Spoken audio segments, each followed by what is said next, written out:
John Ziegler, long-time conservative, long-time principled conservative, long-time back in the day conservative radio talk show host. He's now got a podcast, Death of Journalism podcast.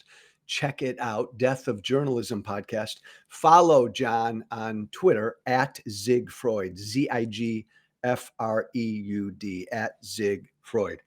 John, you and I generally agree on Trump, but yet you've got a beef with me and others in the Never Trumper movement. Let's get into that, and okay, because I want my audience to know, because I think this is an important conversation. When I asked you to come on, you said, "Man, maybe Joe, I'd love to, but you know what? This isn't going to be easy on you." So I want to get into that. Let's explore what that is. Well, okay, some more history. Think, oh my God, you guys sound the same. Okay, so more history as context, and I'm not sure. Yeah.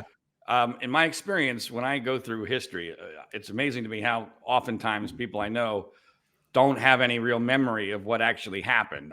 Maybe I have a better memory than most people, but on this kind of stuff, I remember everything.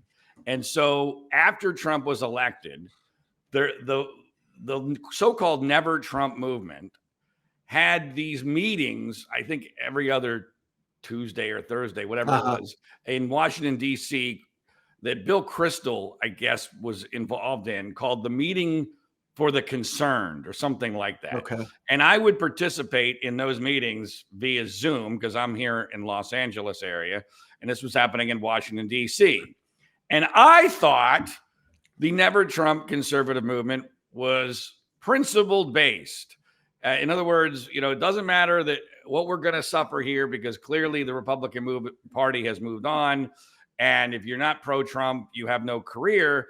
But I'm not money motivated. I'm not career motivated. I'm about what's right and wrong. And I'm willing to stand on principle. And how can we fight Trump principally? And how can we salvage some semblance of the conservative movement and the Republican Party for what happens after Trump? That was my vision of this. And after a few meetings where I barely ever even participated, I realized these people were crazy. And, Why? Well, they had all sorts of nutty ideas about, how they were going to get rid of Trump that were unrealistic. But I mean, of all the people that are in that group, I am not much more suspicious of intent, because I know all these people, and I know you, and I know how you got into that race in 2020 against Trump, if you even want to call it a race, because it went nowhere. I mean, you didn't even get the votes counted in Iowa, which I felt badly for you, because there was no vote counting that night. And so it didn't gain any traction in the conservative media or anywhere else. And then where you went from there, where'd I go? Was you were no longer a Never Trump conservative. You were a Never Trump liberal, because you were trying and needing to appeal to liberals, both in the media at MSNBC and CNN, to book you on television, and online, because there was no conservative audience that was willing or interested in following a Never Trump conservative. And you're a smart guy. You saw the handwriting on the wall. And so you completely gave up all your principles, all your principles. That's interesting. Thanks. That clears up a lot. Couple things. When that hopeless presidential challenge ended, I remember going on CNN and I was asked, "Okay, Joe, are you going to support Trump in the general election?" And I said, "I'm going to support whoever the Democratic nominee is. Bernie, Elizabeth Warren, doesn't matter to me." That was, in my mind, a principled move, because why am I, and respond to this, why am I a Never Trumper? Because I believe he, like you, he's not a conservative, he's an authoritarian. I believe he's a fucking existential threat to our democracy. I'm not going to speak for any other Never Trumper, John. I believe that. So I will support whoever is running against him, because I believe he's an existential threat to democracy.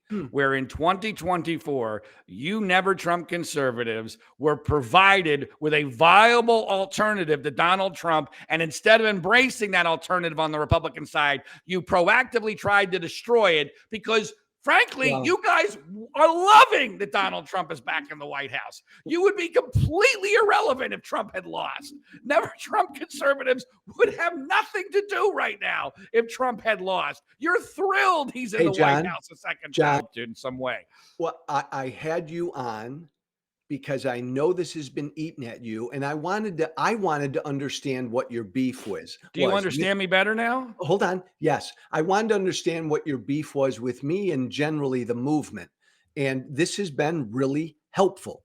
And I Good. really would love to have a part two because I have not changed my position. Hey, everybody, follow John Ziegler again. Follow him on Twitter at Zigman Freud, at Zigman Freud. Check out his podcast, Death of Journalism Podcast. A good principled conservative. John, thank you, my friend. Thanks, Joe. Appreciate it. Be brave, everybody. Be brave. Thank you for listening. Remember to listen, share, and follow The Social Contract with Joe Walsh on Apple Podcasts, Spotify, and everywhere great podcasts are found. And be sure to leave a 5-star review. This has been The Social Contract.